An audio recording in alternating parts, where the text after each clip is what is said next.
Hello friends, welcome back to my channel. It's me Shata Pandey. Hope you guys are doing very well and preparing for your upcoming examinations. So बात करें इस video की तो ये हमारी literature series का next video रहेगा। Last two videos में हम लोग एलिजाबेथन एरा को कवर कर रहे थे, जिसका टाइम स्पैन 1558 से 1603 तक रहेगा। इसको हम golden age of English literature भी कहते हैं एंड एज ऑफ शेक्सपियर भी कहते हैं, क्योंकि इसके मोस्ट प्रोमिनेंट राइटर रहेंगे वो विलियम शेक्सपियर रहेंगे। गोल्डन एज क्यों कहते हैं? क्योंकि इसी एरा में जो इंग्लिश लिटरेचर है उसकी एक क्या कहते हैं एकदम पीक पे था। पोइट्री में आप देखेंगे तो सोनेट्स का बहुत अच्छा डेवलपमेंट हुआ है एंड ड्रामा का William Shakespeare and Ben Jonson ने बहुत अच्छा डेवलपमेंट किया है। वहीं बात कर रहे हैं एसेस में तो फ्रांसिस बेकन ने बहुत अच्छा काम किया है, जिनको फादर ऑफ इंग्लिश एसे भी कहते हैं।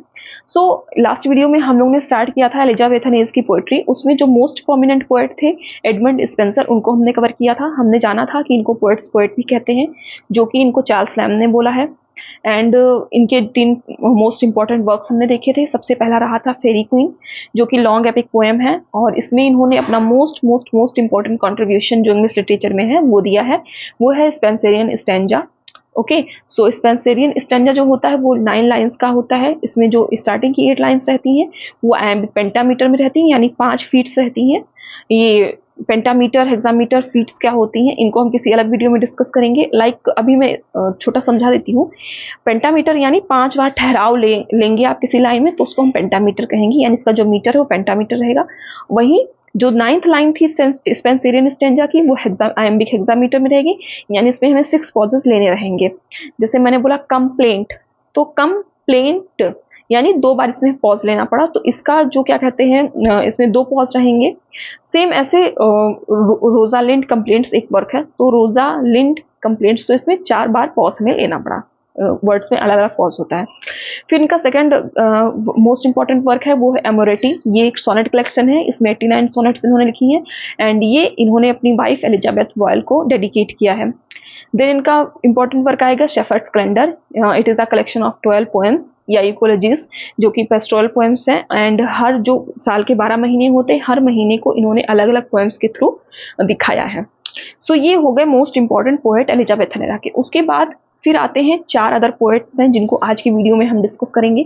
सबसे पहले रहेंगे थॉमस सैकविल, दूसरा रहेंगे क्या कहते हैं फिलिप सिडनी। सो फिलिप सिडनी की हम थॉमस सैकविल की बात करें सो इनको हम मोस्ट इंपॉर्टेंट एक वर्क ले जाते हैं, वो है गॉर्बडक, जिसे हम फर्स्ट इंग्लिश ट्रेजेडी के नाम से भी जानते हैं।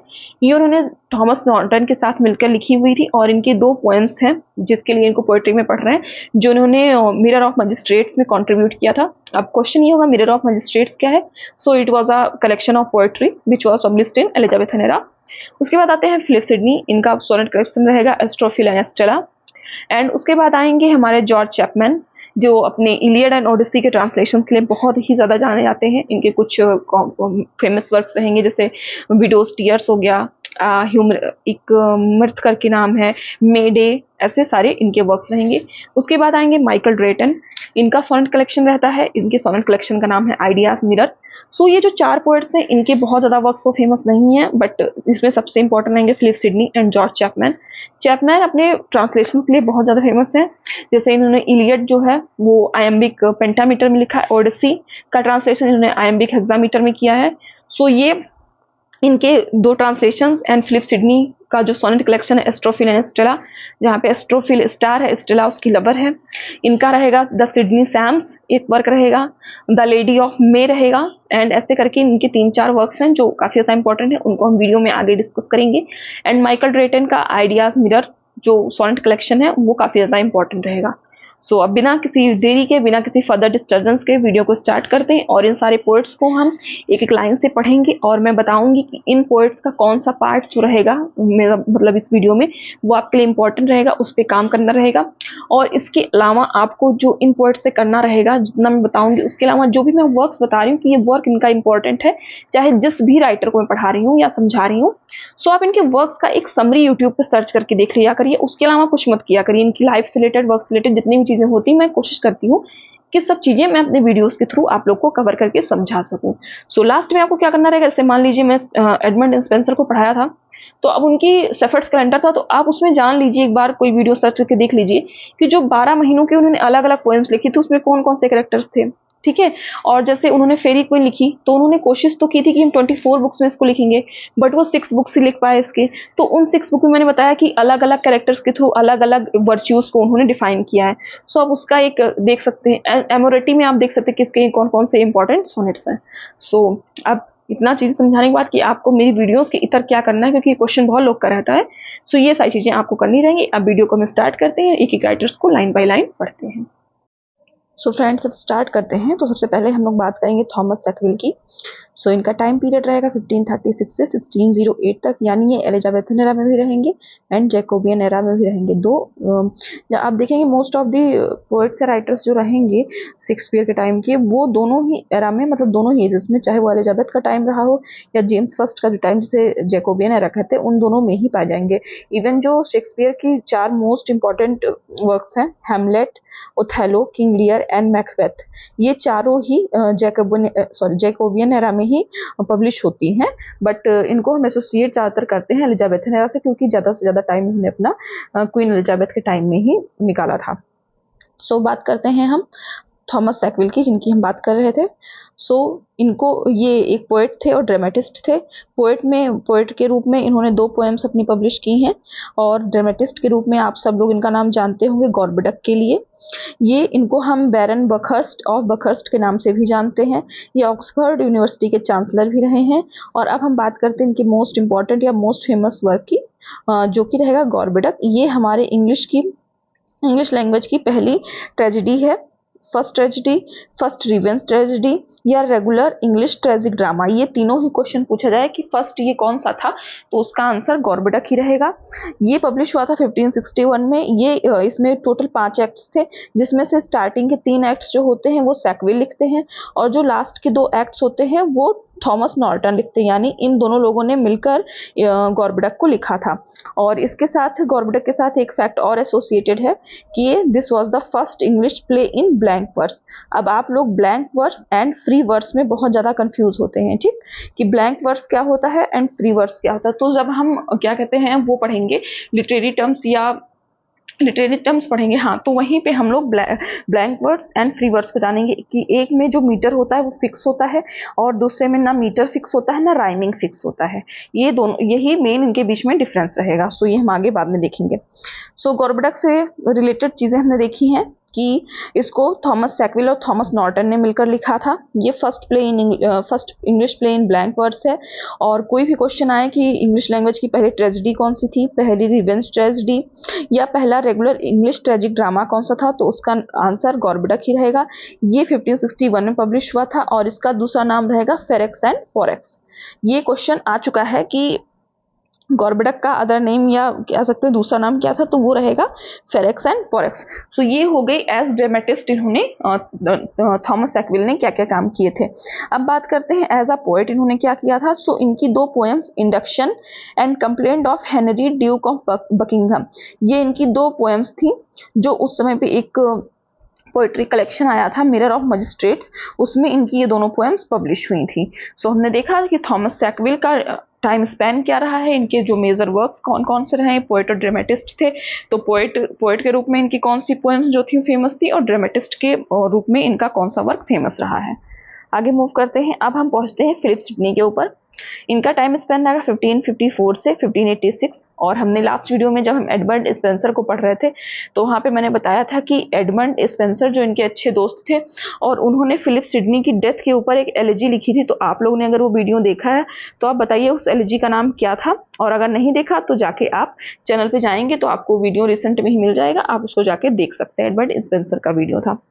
सो फिलिप सिडनी की बात करते हैं। ये पोएट थे, कोर्टियर थे, स्कॉलर थे एंड सोल्जर थे, और इनकी जो डेथ होती है वो एक बैटल में ही हो जाती है। आगे इनके ऊपर मूव करते हैं। ये Shrewsbury school and Christ Church college जो था ऑक्सफोर्ड का, वहाँ से इन्होंने पढ़ाई की थी। और यहीं पे इनके एक फ्रेंड थे फल्क ग्रेविल, उनसे मिले थे, जो बाद में इनकी बायोग्राफी लिखते हैं। जैसे आप शेक्सपियर के बारे में या किसी भी पोएट के बारे में इतना क्यों जानते हैं, या तो वो अपने बारे में किसी वर्क में बताकर चले जाते हैं लाइफ के बारे में, या उनके बारे में कोई दूसरा राइटर बाद में आके लिखता है। सो फिलिप सिडनी के बारे में जो चीज़ें हम जानते हैं वो इनकी वजह से जानते हैं। जो फल्क ग्रेविल हैं ये इनके बायोग्राफर थे और इनके फ्रेंड भी थे। आगे मूव करते हैं। हाँ सॉरी, तो जो इन्होंने इनकी बायोग्राफी लिखी थी उसका नाम था the life of renowned Sir Philip Sidney. ये बायोग्राफी का नाम रहेगा। इसको लिखा था फल्क ग्रेविल ने।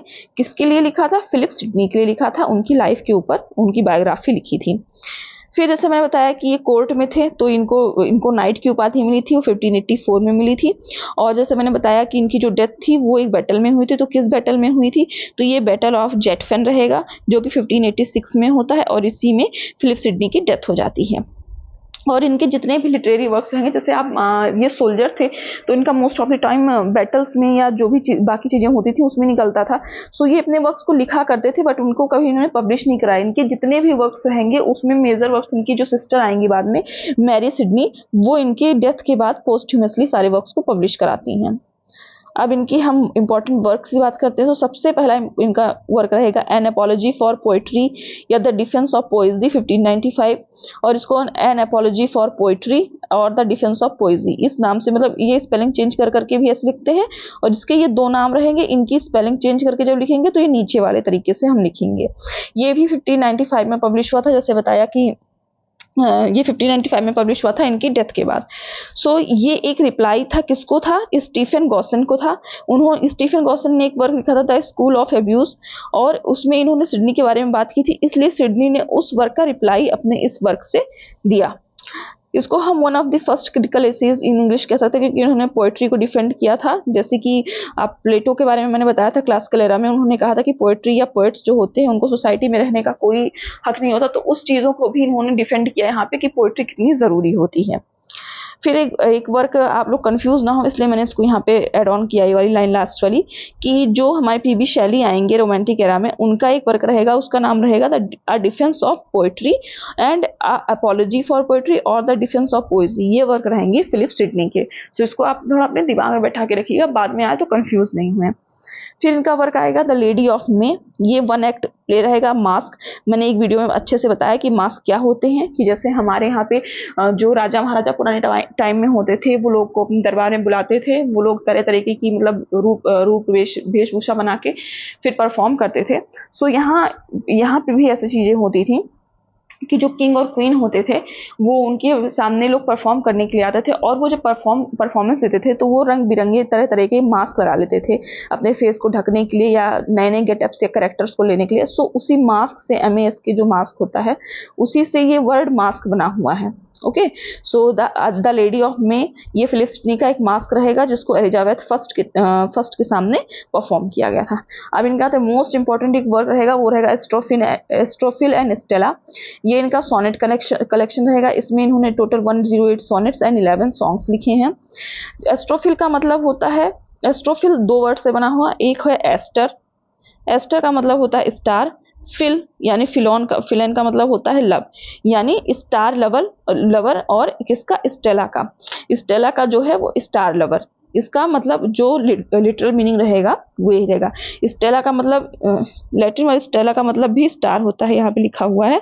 और आप देखेंगे एस्टर का मतलब भी स्टार होता है, फिल का मतलब लवर होता है। So Astrophil is the star lover and Stella is his star. तो एस्ट्रोफिल की जो स्टार है वो स्टेला है, और स्टेला का लवर एस्ट्रोफिल है। इसको बताते हैं कि इसका कंपोजिशन 1580s में हुआ था, और ये इसको हम एक तरीके से मान के चल सकते हैं कि ये एलिजाबेथन एरा का फर्स्ट सोनेट सीक्वेंस माना जा रहा है। इसकी थीम रहेगी unhappy love of Astrophil and Stella. And एक मोस्ट इंपॉर्टेंट इससे बात आएगी कि इसको इन्होंने डेडिकेट किसको किया था? सो इन्होंने डेडिकेट किया था लेडी पेनेलोप को, जिनका नाम था पेनेलोप डेवेरेक्स। ये इनको इन्होंने डेडिकेट किया था। सो इससे हमें इतनी सारी चीज़ें याद रखनी कि किसने लिखा था एस्ट्रोफिल एंड स्टेला को, इसका लिटरल मीनिंग क्या है, इसमें कितने सोनेट्स हैं, कितने सॉन्ग्स हैं, किसको डेडिकेट किया था। आगे मूव करते हैं। फिर इनका एक वर्क आएगा द आर्केडिया, जिसको हम दूसरे नाम द काउंटेस ऑफ पेम्ब्रोक्स आर्केडिया के नाम से भी जानते हैं। ये एक इनका इनकम्प्लीट वर्क रहेगा, जो कि 1590 में इनकम्प्लीट पब्लिश होगा। फिर 1598 में इनकी सिस्टर आती है मैरी सिडनी, ये इसको पूरा करके दोबारा से रिपब्लिश करवाती हैं।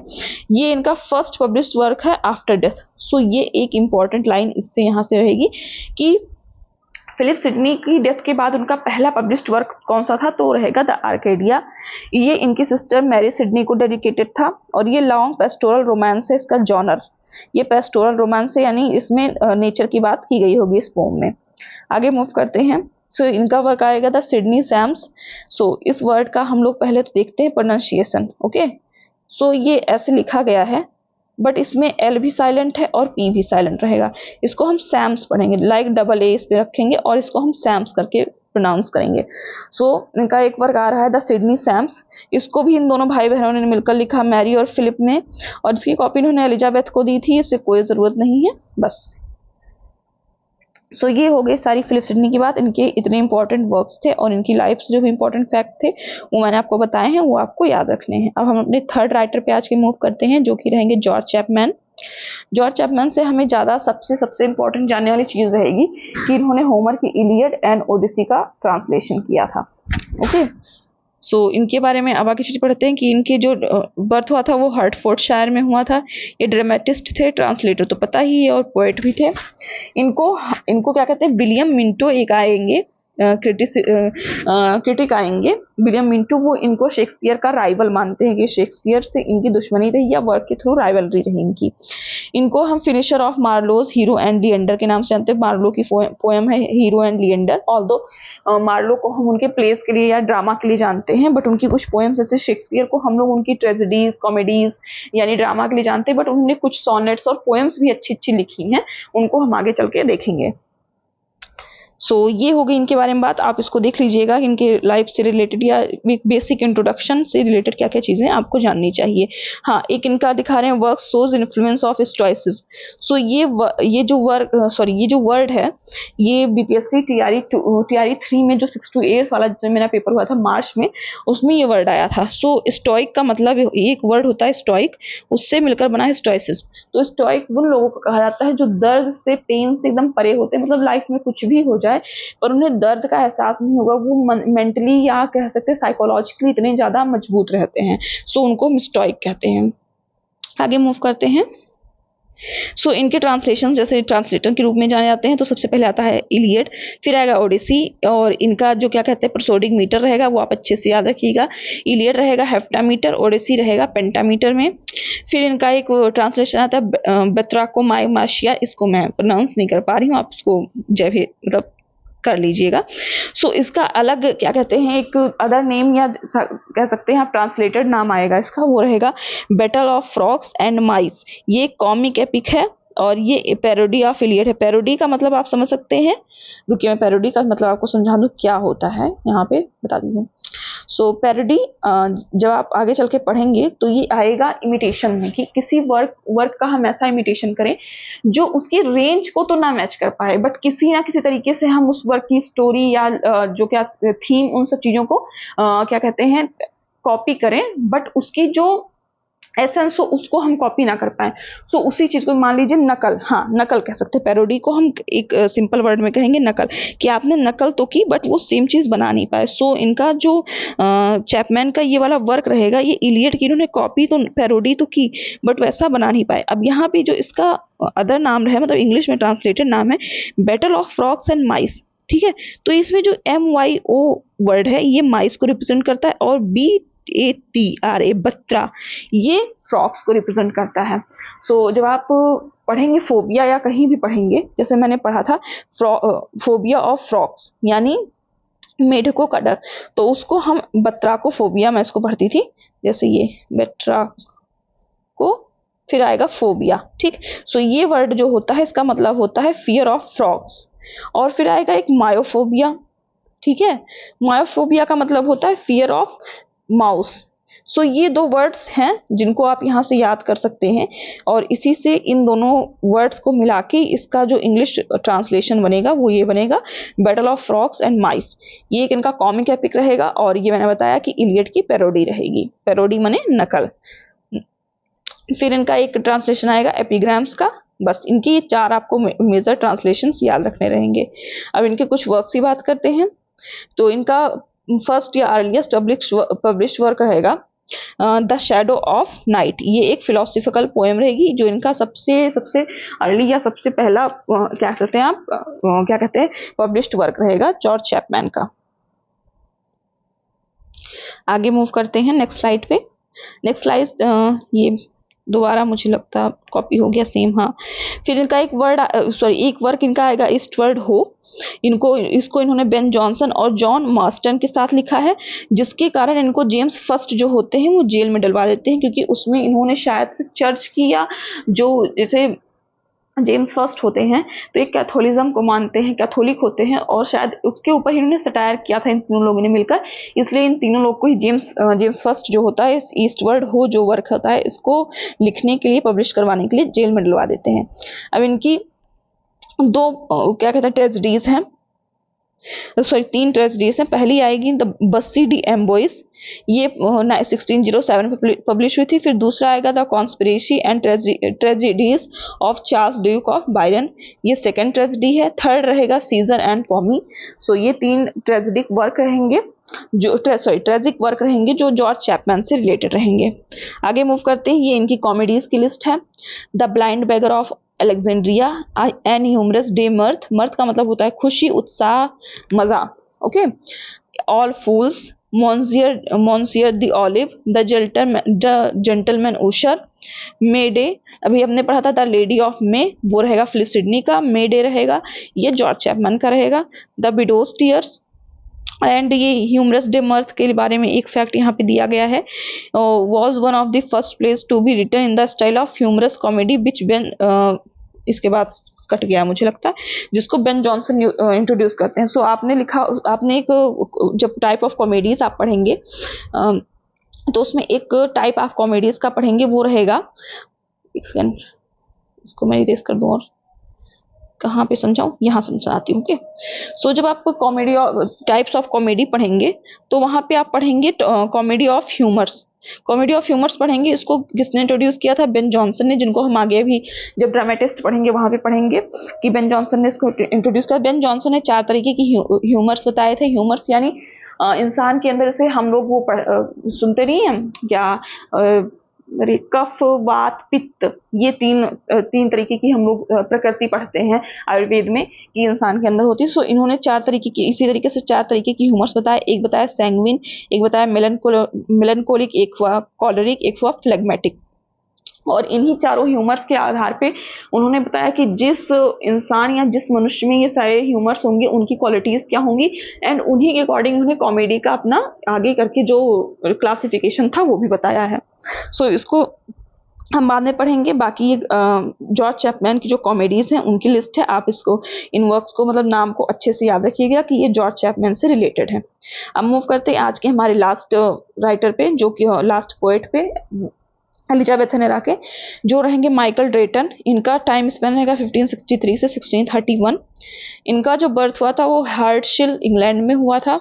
ये लंदन में इनकी डेथ हुई और इनको पोएट्स कॉर्नर में बरी किया गया था। अब आप बताइएगा पोएट्स कॉर्नर किसको कहते हैं? मैं बहुत बार ये चीज बता चुकी हूँ कि एक एबे है जिसपे मेजर पोएट्स को बरी किया गया है, उनकी कब्र है, उसको पोएट्स कॉर्नर के नाम से जानते हैं। तो आप बताइएगा कि उसका रियल नाम क्या है और यहाँ पे कौन सा पहला पोएट था जिसकी क्या कहते हैं जिसको बरी किया गया था। इनका पेन नेम रहेगा रोलैंड, और इनको कह सकते हैं कि ये फर्स्ट इंग्लिश पोएट थे जिन्होंने होरेस के मैनर में ओड्स लिखी हैं। आपने होरेस का नाम क्लासिकल एज में सुना होगा कि इन्होंने होरेशियन ओड्स लिखे थे, आर्ट्स पोएटिका लिखी थी, इसका मतलब होता है art of poetry. So Horace ने आर्ट्स पोएटिका लिखी थी एंड होरेशियन ओड्स दिए थे। सो माइकल ड्रेटन एलिजाबेथ हेनेरा के पहले कह सकते हैं कि पहले इंग्लिश पोएट रहे होंगे जिन्होंने होरेशियन ओड की फॉर्मेट में या उस तरीके से ओड्स लिखे थे। इनका फर्स्ट पब्लिश्ड वर्क रहेगा the harmony of the church, जो कि 1591 में पब्लिश हुआ था। The harmony of the church ये इन्होंने लेडी डेवरेक्स को डेडिकेट किया था। इसमें भी इन्होंने चर्च से रिलेटेड कुछ अच्छी बातें नहीं की थी, इसलिए उसको आर्क बिशप ऑफ कैंटरबरी जो थे वो इसको सीज कर लेते हैं और इसको वर्क को इनको कंप्लीटली डिस्ट्रॉय कर दिया जाता, क्योंकि उससे चर्च की जो इमेज थी वो खराब हो रही थी। आगे मूव करते हैं। इनके कुछ अदर वर्क्स रहेंगे जैसे शेफर्ड्स गार्लैंड रहेगा। शेफर्ड्स कैलेंडर एडमंड स्पेंसर से रिलेटेड है जो कि 12 पोएम्स का कलेक्शन रहेगा, लेकिन इनका जो सेफर्ड्स गार्लैंड रहेगा ये 9 पोएम्स का कलेक्शन है और इसको इन्होंने रोलैंड के नाम से पब्लिश कराया था, जो इनका पेन नेम था रोलैंड, उसके नाम से इसको पब्लिश कराया था। फिर इनका एक नोटेबल वर्क आएगा आइडियाज मिरर, जो कि इनका सोनेट कलेक्शन रहेगा, इसमें इन्होंने 64 सोनेट्स लिखी हैं। फिर मैटिल्डा एक एपिक पोएम है राइम रॉयल में। फिर आएगा मार्टिमेरिया, ये पोएम रहेगी ओटावा रीमा में और ये 1596 में पब्लिश हुई थी। फिर इनका एक वर्क आएगा the legend of Robert Duke of Normandy, ये 1596 में पब्लिश हुआ और ये एक हिस्टोरिकल पोएम है। फिर इनका एक सटायर आएगा द आउल, जो कि 1604 में पब्लिश हुआ।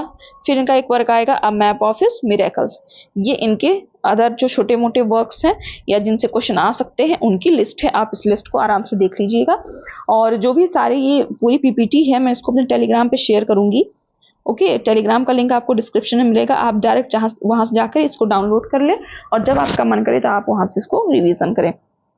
अब इनके कुछ और वर्क्स देखते हैं, जैसे एक इनका वर्क रहेगा पॉली ऑल्बियन, ये एक टोपोग्राफिकल पोएम है। टोपोग्राफिकल पोएम कौन सी होती है, जिसमें हम नदी, पहाड़, झरनों, माउंटेन्स इन सब की बात करते हैं, उसको टोपोग्राफी का मतलब भी आप समझ रहे होंगे कि जो ज्योग्राफी होती है किसी जगह की, उसी को हम टोपोग्राफी कहते हैं। सो ये टोपोग्राफिकल पोएम है जिसमें उन्होंने 2 कंट्रीज इंग्लैंड एंड वेल्स को डिस्क्राइब किया है।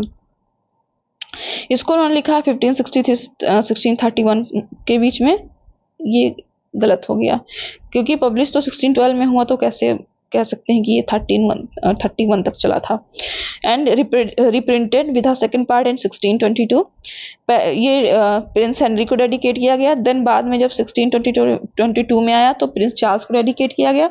एंड ये अनफिनिश्ड वर्क है, हाँ इसीलिए इसको इन्होंने 1631 तक का टाइम जो मैंने लिखा है वो रहेगा, क्योंकि अनफिनिश्ड वर्क है इसलिए 1631 इनकी डेथ तक चलता ही रहा। और जैसे मैंने बताया कि ये टोपोग्राफिकल पोएट्री पोएम है, सो इसमें इन्होंने इंग्लैंड की टाउन्स, माउंटेन्स एंड रिवर्स को अच्छे से डिस्क्राइब किया है। फिर इनका एक वर्क, एक सटायर आएगा the man in the moon, एक पोएम आएगी बैलेड ऑफ एग्जिनकोर्ट। फिर एक वर्क आएगा द म्यूजेस ऑफ एलिजियन। उसके बाद इनका एक एपिस्टलरी वर्क आएगा। एपिस्टल का मतलब होता है, ये जो वर्ड है एपिस्टल, इसका मतलब होता है लेटर, पत्र। आगे चल के जब आप टाइप्स ऑफ नॉवेल पढ़ेंगे तो उसमें पढ़ेंगे एपिस्टलरी नॉवेल।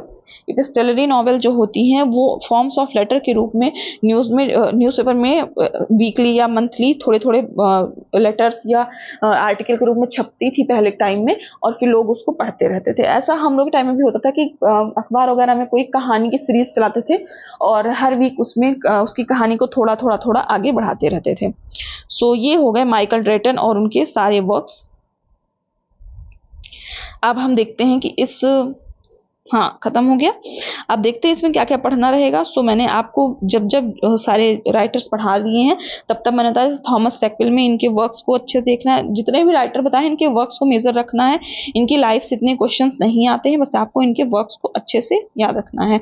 और इसकी आपको पीपीटी जैसे कि मैंने बताया कि मेरे टेलीग्राम चैनल पर आपको मिल जाएगी, उसका लिंक आपको डिस्क्रिप्शन में मिलेगा। आप डायरेक्ट जाके टेलीग्राम पर जुड़े और आज नहीं, अभी नहीं, कल सुबह तक मैं इसका जो पीपीटी है वो टेलीग्राम पे अपलोड कर दूंगी। Okay, so friends that's all for this video. I hope आप लोग को वीडियो हेल्पफुल लगा हो, चीज़ें समझ में आई होंगी। एंड अगर आपको कोई प्रॉब्लम लगा हो मेरे एक्सप्लेनेशन से रिलेटेड, या मैंने कोई गलत चीज़ आपको लग रहा हो कि बताई हो, सो आप उसको कमेंट सेक्शन में लिखिएगा, मैं उसको रिप्लाई करूँगी और अपने अंदर सुधार करने का कोशिश करूँगी। एंड बात करें नेक्स्ट वीडियो की, तो नेक्स्ट वीडियो में हम लोग हमारे पोएट्स जो थे एलिजाबेथ हेलेरा के, वो सारे कंप्लीट हो चुके हैं। नेक्स्ट वीडियो से हम अपना स्टार्ट करेंगे ड्रामेटिस्ट को, जो एलिजाबेथ हेलेरा के मोस्ट इंपॉर्टेंट ड्रामेटिस्ट हुए हैं, चाहे वो ड्रामेटिस्ट नहीं, डेवलपमेंट ऑफ ड्रामा हम कल नेक्स्ट वीडियो में करेंगे। उसके बाद जो मेजर ड्रामेटिस्ट हुए हैं जैसे बेन जॉनसन हो गए, विलियम शेक्सपियर हो गए, इन लोगों को हम लाइन बाय लाइन पढ़ेंगे, एक एक करके एक एक राइटर को पढ़ेंगे और मैं बताऊंगी कि इनके जो मेरी वीडियोस के अलावा आपको कौन से सोर्सेस को और फॉलो करना चाहिए, उनको भी मैं उस वीडियोस में बताती रहूंगी। So, okay, bye-bye, take care. If you are new on the channel, then please do subscribe to my channel, like and share this video, and keep supporting me. Thank you. Bye-bye. Jai Mahakal.